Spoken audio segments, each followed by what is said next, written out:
여러분, 서울 새벽 국밥집에서 좀처럼 보기 힘든 광경이 벌어졌습니다. 해도 안 뜬 6시, 국밥집 앞에 외국 사람들이 길게 줄을 선 겁니다. 요즘 그 새벽 국밥집 앞줄에 못 보던 얼굴들이 섞이기 시작했어요. 파란 눈에 노란 머리에 등에 배낭 하나 둘러맨 외국 사람들이요. 그것도 한둘이 아니에요. 호텔에 짐도 안 풀고 공항에서 곧장 달려온 사람들이었어요. 불과 십몇 년 전만 해도 이랬습니다. 떡볶이? 그 빨간 거, 이게 뭐냐? 유럽 사람들은 떡볶이가 뭔지도 몰랐고 김치는 냄새 난다고 코를 막았죠. 그런데 지금은요. 지난 상반기, 그러니까 올 1월부터 6월까지 6달 동안 한국에 다녀간 외국 사람이 1,070만 명이 넘었어요. 역대 처음으로 6달 만에 1,000만 명을 넘긴 거예요. 이게 얼마나 되는 숫자냐면요. 서울에 사는 사람이 다 한 번씩 다녀가고도 남아요. 그것도 6달 만에 말이에요. 그런데 제가 정말 놀란 건 따로 있어요.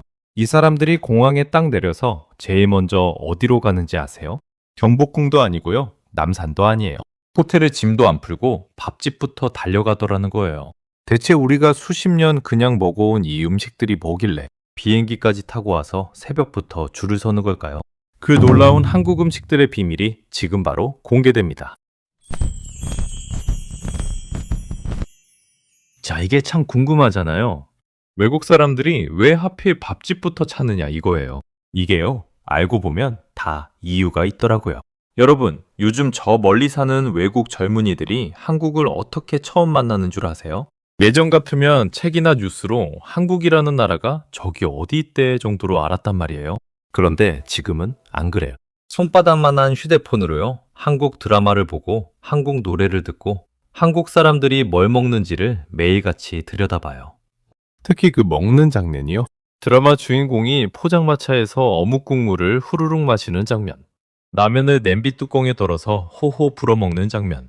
그걸 저 지구 반대편 사람이 침을 꼴깍 삼키면서 보고 있는 거예요. 요즘엔 노래만 그런 게 아니에요. 넷플릭스에 나온 한국 애니메이션 영화 하나 있잖아요. K-팝 가수들이 나오는 그만아요. 거기서 주인공들이 핫도그를 쭉 늘여가면서 먹는 장면이 나왔거든요. 그거 하나 보고요. 미국이며 유럽에서 나도 저 핫도그 먹어봐야겠다 하고 오는 사람이 부쩍 늘었대요. 명동에서 핫도그 노점 하시는 분이 그러시더라고요. 작년부터 미국, 유럽 손님이 확 많아졌다고요. 그러니 이 사람들 한국에 오기도 전에 이미 마음속에 목록을 딱 적어와요. 저것도 먹어봐야지, 이것도 먹어봐야지 하고요. 경치 구경은 그 다음이고 입이 먼저 온 거죠. 그런데 여기서 참 재미있는 게 하나 있어요.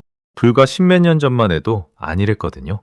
명동에서 오래 노점하신 분들 얘기를 들어보면요. 예전엔 유럽 사람들이 떡볶이가 뭔지도 몰랐대요.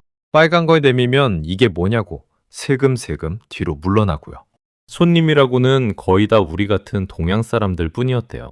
김치는 냄새 난다고 코를 막던 사람들이었어요. 우리 입장에선 좀 서운했잖아요. 우리한텐 그렇게 맛있는 걸 왜 저러나 싶고요. 그런데 여러분, 지금은 어떤지 아세요? 그 매운 떡볶이를요, 땀을 뻘뻘 흘리면서 눈물 콧물 다 빼면서도 하나 더 주세요 하는 시대가 됐어요. 15년째 명동에서 분식 노점을 하시는 박씨 아저씨 말로는요, 예전엔 중국 손님이 많았는데 요즘은 유럽 사람들도 거리낌 없이 떡볶이를 찾아 먹는데요. 냄새 난다고 코를 막던 그 김치는요, 이제 자기 나라 마트에서 사다 먹으려고 줄을 서고요. 참, 세상 오래 살고 볼 일이죠. 그러니까 이게 어느 날 갑자기 뚝 떨어진 유행이 아니에요. 우리가 매일 아무렇지 않게 먹던 밥상이요. 저쪽 사람들 눈에는 어느 날부터 저건 꼭 한번 먹어봐야 하는 신기한 세계가 돼버린 거예요. 그럼 이 사람들이 한국에 딱 도착해서요. 제일 먼저 입에 넣는 게 뭘까요? 그 얘기부터 해드릴게요. 여러분, 혹시 아침에 길거리에서 파는 토스트 드셔보셨어요? 그 외에 철판에 계란을 두툼하게 붙이고요. 채 썬 양배추 넣고 햄이랑 치즈 얹어서 버터 먹인 식빵으로 위에서 꾹 눌러 굽는 거요. 우리한테야 그냥 바쁜 아침에 후딱 사 먹는 3, 4천 원짜리 간단한 요기잖아요. 별거 아니죠? 그런데 말이죠. 이 평범한 토스트 하나 때문에 외국 사람들이 아주 난리가 났어요. 얼마 전에 어떤 외국 사람이 이 길거리 토스트를 두고 뭐라고 한 줄 아세요? 제가 그대로 옮겨드릴게요. 이건 그냥 토스트가 아니다. 한국에 오자마자 공항보다 먼저 달려가는 음식이다. 공항보다 먼저요. 그러니까 짐 찾기도 전에 이 토스트 파는 데부터 머릿속에 그리고 온다는 거예요. 이게 무슨 대단한 요리도 아니잖아요. 빵에 계란에 양배추, 집집마다 다 있는 재료예요. 값도 얼마 안 해요. 제일 기본이 4,600원이래요. 그런데 이 사람들이 대체 뭘 보고 그렇게 놀랐을까요? 하나는요, 뜨끈함이에요. 여러분, 서양에서 샌드위치라고 하면요, 되게 차가워요. 냉장고에서 꺼낸 빵에 차가운 햄, 차가운 치즈를 그냥 끼워 먹거든요. 그런데 우리 토스트는 안 그렇잖아요. 딱 눈앞에서 철판 위에서 김이 모락모락 나는 계란을 붙여서 따뜻한 걸 손에 쥐어주잖아요. 그 가꾸운 계란에서 김이 올라오는 걸 보면서 다들 눈이 휘둥그레지는 거예요. 또 하나 놀라는 게 뭐냐면요. 여기다 설탕을 살짝 뿌리는 거예요. 짭짤한 샌드위치에 웬 설탕이냐고요? 처음엔 다들 의아해해요. 그런데 한 입 먹어보고는 이 짭짤하면서 달큰한 맛에 그만 홀딱 빠지는 거죠. 자기 나라 돌아가서 집에서 똑같이 만들어 보겠다고요? 계란 붙이고 설탕 뿌리는 영상을 올리는 사람이 한둘이 아니에요. 자, 토스트로 아침을 열었으면 이제 발길이 어디로 가느냐? 서울 명동으로 한번 가봅시다. 여기가 아주 볼만해요. 오후 4시쯤 되면요, 노점 수레들이 요란한 바퀴 소리를 내면서 하나둘 모여들어요. 철컥, 탁, 브레이크 밟는 소리가 여기저기서 나고요. 순식간에 200m 길이로 노점이 쭉 늘어서요. 200m면요, 웬만한 학교 운동장 한 바퀴예요. 붕어빵 굽는데, 호떡 찢이는데, 탕후루 파는데, 불닭소스 발라 구운 닭꼬치, 새빨간 떡볶이, 치즈 가리비구이까지요. 그러면 기다렸다는 듯이 외국 사람들이 몰려들어요. 그 긴 줄에 서 있는 사람들이 죄다 외국 사람이에요. 여기서는 영어, 저기서는 중국말, 그 옆에선 일본말, 또 저 옆에선 스페인말. 그래서 사람들이 이 명동 노점 거리를 뭐라고 부르는 줄 아세요? 작은 지구촌이라고 불러요. 골목 하나에 온 세계가 다 모인 거죠. 해 저물고 저녁 7시쯤 되면요, 아주 발디딜품이 없어진대요. 여기서 제일 인기가 뭐였냐면요, 치즈 닭꼬치 파는 데였어요. 상인이 가스토치를 딱 집어들고요, 고기 위로 시뻘건 불기둥을 확 쏘아 올리거든요. 그럼 사람들이 와우 하고 탄성을 지르면서 너도 나도 걸음을 멈추고 휴대폰 카메라를 들이대요. 그 불쇼를 찍느라 정신이 없는 거예요. 그러면 상인 아저씨가 카메라를 향해 여유 있게 V자를 그리고는 닭꼬치를 건네면서 능청스럽게 영어로 한마디 해요. Be careful, very hot. 조심하세요. 아주 뜨겁습니다. 이거죠. 그럼 다들 웃음이 빵 터지는 거예요. 여기서 만난 사람들 얘기가 참 재미있어요. 뉴욕에서 온 아자데라는 분은요, 진짜 한국 길거리 음식을 즐길 수 있어서 정말 재미있고 아름다운 동네라고 그러더래요. 문어꼬치랑 미니김밥이 제일 마음에 들었다고요. 브라질에서 온 크리스티안이라는 분은요, 아예 이번 여행 목표를 다양한 길거리 음식 다 맛보기로 정하고 왔대요. 이분이 먹은 걸 좀 들어보세요. 전복구이, 게요리, 구운 새우, 군고구마, 붕어빵, 모찌, 탕후루, 석류주스. 그 중에서도 전복 얘기를 하는데 참 뭉클해요. 드라마에서만 보던 전복을 실제로 먹어보니 기대 이상으로 맛있더라는 거예요. 그러면서 제주도 해녀 할머니들이 떠올랐다고 한국 문화를 더 깊이 이해하게 됐다고 하더래요. 파트리치아라는 폴란드 분은요, 상인이 커다란 마시멜로를 토치로 굽는 걸 넋을 놓고 보고 있었대요. 폴란드에는 음식 만드는 걸 눈앞에서 직접 보는 문화가 없는데 여기선 그 솜씨를 다 볼 수 있어서 너무 좋다고요. 그런데 여러분, 저는 이 명동 얘기에 섰단 게 눈에 들어왔어요. 이 노점들이요, 손님이 하도 많이 몰리니까 걱정이 하나 있었어요. 혹시라도 외국 손님한테 바가지 씌우는 일이 생길까 봐요. 그래서 어떻게 했냐면요, 구청에서 아예 품목마다 디자인을 똑같이 맞춘 공식 가격표를 만들어서 나눠줬어요. 그러니까 노점마다 붕어빵이 얼마, 떡볶이가 얼마 딱 적혀 있는 거예요. 크리스티아니 씨가 그러더래요. 가격이 명확하게 적혀 있어서 환율 계산하기도 편했고요. 궁금한 게 있어서 번역 앱을 켜서 보여주면 상인들이 다 친절하게 알려줬다고요. 그리고 하나 더요? 그 붐비는 명동거리에 쓰레기가 거의 안 보인대요. 노점마다 큰 봉투를 하나씩 놔두고요, 쓰레기 버려드리겠습니다 하고 안내문을 붙여놨거든요. 자기 집에서 나온 쓰레기가 아니어도 누구 거냐 안 따지고 다 받아준다는 거예요. 탕후루를 다 먹고 쓰레기 버릴 데가 없어서 한참 두리번거린 분이 있었어요. 카밀라라는 브라질 관광객이었는데요. 그랬더니 근처 노점 상인이 손짓을 하면서 여기 달라고 벌어주겠다고 받아주더래요. 그게 어찌나 감동이었던지 한국에 다시 오면 꼭 명동을 또 오고 싶다고 그러더래요. 이 신뢰라는 게, 이 책임감이라는 게요. 우리한텐 너무 당연해서 별 생각 없던 건데 저쪽 사람들 눈엔 그게 그렇게 인상 깊었나 봐요. 자, 그런데 말이에요. 토스트 먹고 명동 노점 구경하고 이 정도면 관광객이 할 만한 건 다 한 것 같잖아요. 그런데 이 사람들 여기서 안 멈춰요. 진짜 베기를 찾아서 아주 깊숙한 데까지 들어가기 시작하거든요. 그것도 새벽부터 줄을 서면서까지요. 대체 어디로 가는 걸까요? 다음 이야기에서 풀어드릴게요. 자, 이제부터가 진짜예요. 토스트에, 명동 노점에, 이런 건 사실 맛보기거든요. 한국에 좀 다녀본 사람들, 여기 좀 안다는 사람들은요, 이런 데를 찾아가요. 서울 종로 한복판에 120년 된 설렁탕 집이 하나 있어요. 이름이 이문선홍탕이에요. 여러분, 이 집이 얼마나 오래됐는지 아세요? 문을 연 게 1904년이에요. 대한제국 시절이에요. 일제강점기도 6.25 전쟁도 이 집은 다 겪고 버텨냈어요. 지금 우리나라에서 제일 오래된 식당이고요. 서울시 음식점 허가 1호로 등록된 집이에요. 그러니까 서울에서 장사해도 좋다고 도장받은 첫 번째 밥집이 바로 이 집이라는 거예요. 지금은 4대째 가업을 잇고 있어요. 증조 할아버지가 하던 걸 손자의 손자가 하고 있는 거예요. 그런데 이 집 설렁탕이 왜 그렇게 특별하냐? 여기 국물 끓이는 걸 보시면 아마 입이 떡 벌어지실 거예요. 사골이랑 도가니를 무쇠솥에 넣고요. 무려 17시간을 넘게 고아요. 17시간이면요. 아침에 불 붙여 놓으면 다음날 새벽까지 끓이는 거예요. 하루가 꼬박 가는 거죠. 그것도 그냥 끓이는 게 아니에요. 끓이면서 위에 뜨는 기름을 몇 번이고 걷어내요. 그래야 국물이 모시천처럼 뽀얗고 깨끗하게 나오거든요.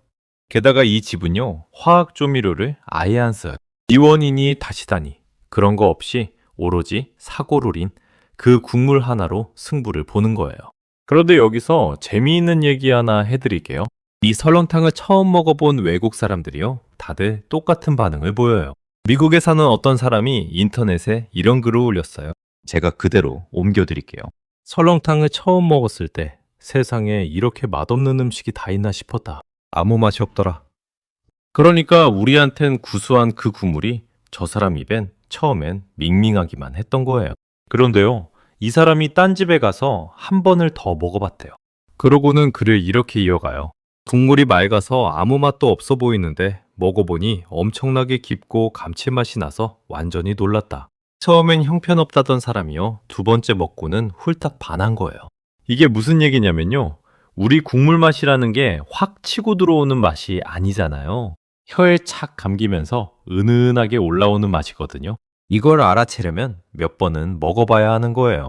어떤 외국 사람은 이런 말도 했어요.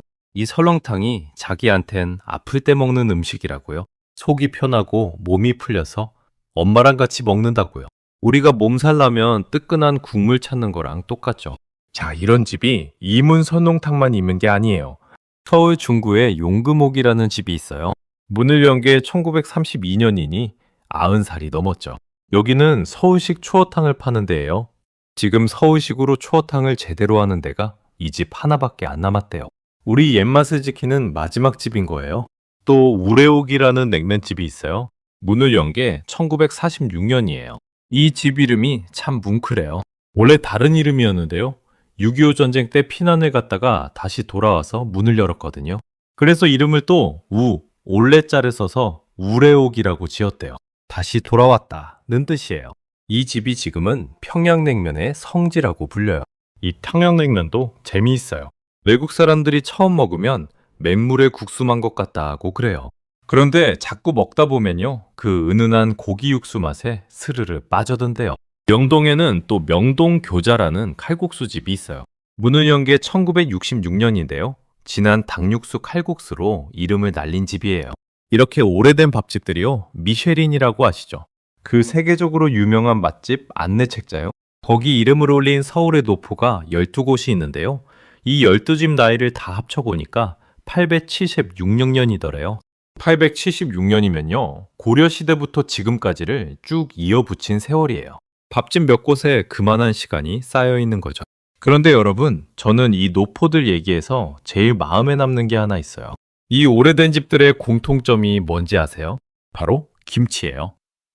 이 집들이요, 김치를 따로 돈 받고 파는 것도 아니잖아요. 그냥 반찬으로 내주는 거예요.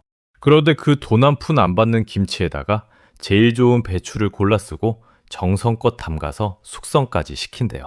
그래서 이런 말이 있어요. 김치를 보면 그 집 수준을 한다. 보이지 않는 데까지, 돈 안 받는 데까지 최선을 다하는 그 마음이요. 바로 그게 100년 넘게 손님을 붙잡아온 힘인 거예요. 외국 사람들이 새벽부터 줄을 서는 게요, 그냥 국물 한 그릇 때문이 아니에요. 이 정성을, 이 세월을 혀로 느끼고 가는 거예요. 자, 그런데 이 사람들이요, 이제는 우리도 잘 안 먹는 아주 별난 것까지 찾아 먹기 시작했어요. 다음 이야기가 아마 제일 재미있으실 거예요. 자, 외국 사람들이 한국 와서 꼭 먹고 가는 게 뭘까요? 여러 가지가 있지만 그 중에 빠지지 않는 게 갈비예요. 우리 양념갈비요? 서울 명동에요, 60년 된 갈비집이 하나 있어요. 이름이 명동 서서갈비예요. 이름이 왜 서서갈비냐면요, 옛날엔 자리도 없이 서서 먹었대요. 그래서 서서갈비예요. 이 집이 지금은 일본 관광객들 사이에서 아주 성지로 통해요. 허름한데도 여기 양념갈비 맛보겠다고 일부러 찾아오는 거예요. 여러분, 이 집 앞을 지나가면요, 숯불에 갈비 굽는 냄새가 골목까지 퍼져요. 지글지글 양념이 숯불에 떨어지면서 하얀 연기가 피어오르고요. 그달 착지근하고 고소한 냄새를 맡으면요, 안 배가 고파도 발길이 저절로 멈춰요. 외국 사람들이 그 냄새에 홀려서 줄을 서는 거예요. 이게 얼마 전에 또 재미있는 일이 있었어요. 세계 여러 나라 음식을 놓고 한 입에 먹었을 때 제일 맛있는 게 뭐냐 하고 겨루는 그런 자리가 있었거든요. 일본에서는 와규, 그 비싼 소고기 튀김을 내놨고요. 중국에서는 베이징 오리를 내놨어요. 미국에서는 텍사스식 큼직한 소고기 구이를 내놨고요.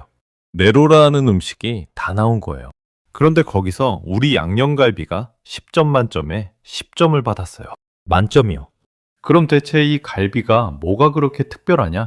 여러분, 갈비를 재우는 그 양념장에 비밀이 하나 숨어 있어요. 우리 어머니들 갈비 재우실 때 배를 갈아 넣으시잖아요. 그 배 있잖아요, 과일배요. 이게 그냥 단맛 내려고 넣는 게 아니에요. 배 속에 들어있는 성분이요, 질긴 고기를 살살 풀어주는 역할을 해요. 고기 힘줄을 부드럽게 녹여주는 거예요. 그래서 질긴 갈비도 이 배즙에 하룻밤 재워두면요, 입에 넣자마자 살살 녹는 거예요. 옛날 우리 할머니들이 화학이 뭔지 아셨겠어요? 그냥 오랜 세월 해보시면서 배를 넣으면 고기가 부드러워지더라 하는 걸 몸으로 아신 거예요. 그 지혜가 지금 세계에서 만점을 받는 거죠. 그런데 외국 사람들이 갈비보다 더 신기해하는 게 하나 있어요. 바로 쌈이에요. 넓은 상추 한 장 손바닥에 펴놓고요, 밥 한 술 얹고 갓 구운 갈비 한 점 올리고요. 거기다 마늘 한 쪽, 쌈장 조금, 취향 따라 깻잎까지 얹어서 입 크게 벌리고 한 입에 쏙 넣잖아요. 이걸 두고 어떤 외국 사람이 뭐라고 했는지 아세요? 이건 손으로 직접 만들어 먹는 타코 같다고요. 한 입 한 입 자기가 직접 싸서 온갖 맛을 다 넣어 먹는 이 방식이 그렇게 재미있대요. 고소한 고기에 알싸한 마늘에 향긋한 깻잎이 한 입에 어우러지니까요. 입을 얼마나 크게 벌려야 하나 서로 보면서 깔깔 웃고요. 그러면서 소주에 맥주 섞어 마시는 것까지 따라하는 거예요. 자, 그런데요, 여기까지는 그래도 고기니까 외국 사람들도 먹을만하다 싶잖아요. 그런데 이 사람들이 이제는요, 우리도 요즘 잘 안 찾는 아주 별난 걸 먹기 시작했어요. 바로 도토리묵이에요. 여러분, 도토리묵 아시죠? 무더운 여름날 땀 뻘뻘 흘리고 들어와서요, 새콤한 육수에 말아 오이 얹고 김치 얹은 그 묵사발을 후루룩 넘기면 속이 확 풀리잖아요. 그 시원한 한 그릇이요, 이게 외국 사람들 눈에는 아주 신기한 음식이에요. 말랑말랑하고 탱글탱글한 게 젤리 같은데 달지가 않잖아요. 어떤 외국 사람이 이걸 처음 먹어보고 인터넷에 글을 올렸는데요, 제가 그대로 옮겨드릴게요. 거의 아무 맛도 없다. 살짝 고소하고 조금 씁쓸하다. 그런데 내가 반한 건 그 식감이다. 맛보다 그 야들야들한 식감에 반했다는 거예요. 또 어떤 사람은요, 이런 건 태어나서 처음 먹어본다. 참 상쾌하다고 그러고요. 이 음식을 알고 나니 도토리를 다시 보게 됐다는 사람도 있었어요. 산에 굴러다니는 도토리로 이런 걸 만들어 먹을 줄은 몰랐다는 거죠. 게다가 이게 살도 안 찌는 음식이잖아요. 칼로리가 낮아서 요즘 서양 사람들이 아주 좋아해요. 건강하게 먹으면서도 든든하다고요. 그런데 이 도토리묵이요, 요즘은 비행기에서도 맛볼 수 있게 됐어요. 우리 대한항공이 유럽 가는 비행기 기내식으로 이 묵밥을 새로 넣었거든요. 그러니까 저 멀리 유럽 가는 외국 손님이요, 비행기 안에서 처음으로 이 도토리 묵밥을 맛보는 거예요. 기름지고 무거운 기내식만 먹다가 이 가볍고 시원한 묵밥을 만나고는 반색을 한대. 미국에는 또 미셸 자우너라는 사람이 있어요. 한국인 어머니를 둔 음악하는 분인데요. H마트에서 울다라는 책을 써서 아주 유명해진 분이에요. 돌아가신 한국인 어머니를 그리워하면서 한국 음식을 하나하나 만들어 보는 얘기예요. 이분이 도토리묵을 만드는 걸요, 그 유명한 뉴욕타임스가 소개했어요. 기사 제목이 참 뭉클해요. 미셸 자우너를 어머니 곁으로 데려다주는 도토리묵. 이거였어요. 우리한텐 그냥 여름에 입맛 없을 때 후루룩 먹던 소박한 묵 한 그릇이잖아요. 그게요, 누군가한텐 돌아가신 어머니가 그리워서 만드는 음식이 되고요, 뉴욕 한복판 신문에까지 실리는 거예요. 도토리라는 게 원래 아무 맛도 없잖아요. 그 떫은 도토리를 물에 여러 번 우려내고 갈아서 오래 저어가며 묵을 써서 먹을 게 귀하던 시절에 여름 한 끼를 그렇게 때웠던 거예요. 그 가난했던 시절의 지혜가요, 이제는 세계 사람들이 찾는 음식이 된 거죠. 이러니 밥상 앞에서 자꾸 옛 생각이 나는 거예요. 여러분, 지금까지는 외국 사람들이 한국에 와서 먹는 얘기였잖아요. 그런데 이제는요, 우리 음식이 아예 바다를 건너가서 저쪽 밥상을 차지하기 시작했어요. 미국에서 벌어진 일 하나 해드릴게요. 미국 사람들이 아주 좋아하는 음식 중에 텍사스식 멕시코 음식이라는 게 있어요. 우리로 치면 국민 음식 같은 거예요. 오래된 큰 식당 체인도 많았고요. 그런데 그 중에 손꼽히던 큰 체인 하나가 작년에 그만 문을 닫았어요. 장사가 안 돼서 파산을 한 거예요. 그럼 그 빈자리에 뭐가 들어왔을까요? 미국 미시간이라는 데서요, 문 닫은 그 멕시코 음식점 자리에다가 한국식 고기 덮밥집이 새로 들어섰어요. 그 자리만 그런 게 아니에요. 휴스턴이며 샌안토니오며 올랜도며 마이애미며 미국 곳곳에서 한국 고기구이집이 우후죽순 생겨나고 있어요. 얼마나 늘었냐면요, 미국에 있는 한국 식당이 딱 한 해 사이에 열에 하나꼴로 더 생겼대요. 미국의 어떤 음식 전문가가 이걸 두고 이렇게 말했어요. 제가 그대로 옮겨드릴게요. 한국식 고기구이는 손님이 직접 상에서 고기를 구워 먹는다. 이게 훨씬 더 재미있고 다 같이 어울리는 음식이다. 그러면서 이런 말도 덧붙였어요. 그동안 미국 사람들한테 외국 음식 하면 딱 셋이었대요. 이탈리아 음식, 멕시코 음식, 중국 음식. 이 세 개가 아주 벽처럼 딱 자리를 잡고 있었는데요. 그 단단한 벽을 뚫고 이제 한국 음식이 새로 밀고 들어온 거예요. 새로운 걸, 색다른 걸 찾는 젊은 사람들이 특히 좋아한다고요. 이게 얼마나 커졌냐면요, 이 한국식 고기구이 시장이 세계적으로 벌써 수십억 달러 규모가 됐고요. 앞으로 10년 안에 그 2배로 커질 거라는 전망도 나와요. 고기만 그런 게 아니에요. 우리가 흔히 먹는 라면이며 김이며 만두며 이런 걸 다 합친 우리 먹거리 수출이요, 올 상반기에만 70억 달러를 넘겼어요. 역대 최고 기록이에요. 특히 라면이 아주 효자예요. 작년까지만 해도 라면 수출이 10억 달러 넘는 게 9월은 돼야 했는데요. 올해는 그걸 한 달이나 앞당길 기세라는 거예요. 그만큼 전 세계 사람들이 우리 라면을 사다 먹느라 난리가 났거든요. 여기엔 재미있는 뒷얘기가 하나 있어요.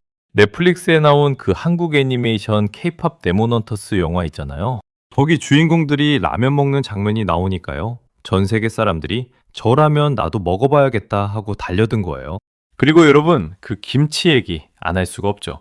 예전엔 냄새 난다고 코막던 그 김치요, 올해 이 김치를 수출한 나라가 무려 93개국이에요. 93개국이면요, 세계 지도를 펼쳐놓고 봐도 어지간한 나라엔 다 우리 김치가 간다는 거예요. 더 놀라운 건요, 이제 미국으로 가는 김치 양이 일본으로 가는 양을 넘어섰다는 거예요. 김치라면 원래 일본이 제일 많이 사갔거든요. 그런데 그걸 미국이 앞질러 버린 거예요. 그뿐이 아니에요. 미국에서는요, 아예 나라에서 김치의 날이라는 걸 만들었어요. 김치가 한국 거라는 걸 미국 의회가 공식으로 인정하고 기념일로 정한 거예요. 우리 할머니들이 마당에서 배추 절이고 김장하시던 그 김치가요, 이제 미국 달력에 이름을 올린 거예요. 참 오래 살고 볼 일이죠. 자, 이야기를 처음으로 다시 돌려볼게요. 새벽 6시 김서린 국밥집 앞에 줄을 선 그 외국 사람들 말이에요. 이제 좀 아시겠죠? 이 사람들이 대체 왜 새벽부터 줄을 서는지요? 화려해서가 아니에요. 비싸서도 아니고요. 한국에 오래 산 어떤 외국 사람이 인터넷에 이런 글을 남겼어요. 제가 그대로 옮겨드릴게요. 15년 전만 해도 나는 이 냄새가 지독하다고 코를 막았다. 그런데 지금은 이게 없으면 밥을 못 먹겠다. 15년 사이에 마음이 완전히 바뀐 거예요. 무엇이 이 사람 마음을 이렇게 돌려놨을까요? 저는 이렇게 생각해요. 17시간을 우려낸 국물, 돈 한 푼 안 받는 김치에까지 쏟는 정성, 떫은 도토리를 몇 번이고 우려내던 그 손길, 바로 그런 마음이 말없이 혀끝에 닿은 거예요. 말은 안 통해도 정성은 통하잖아요.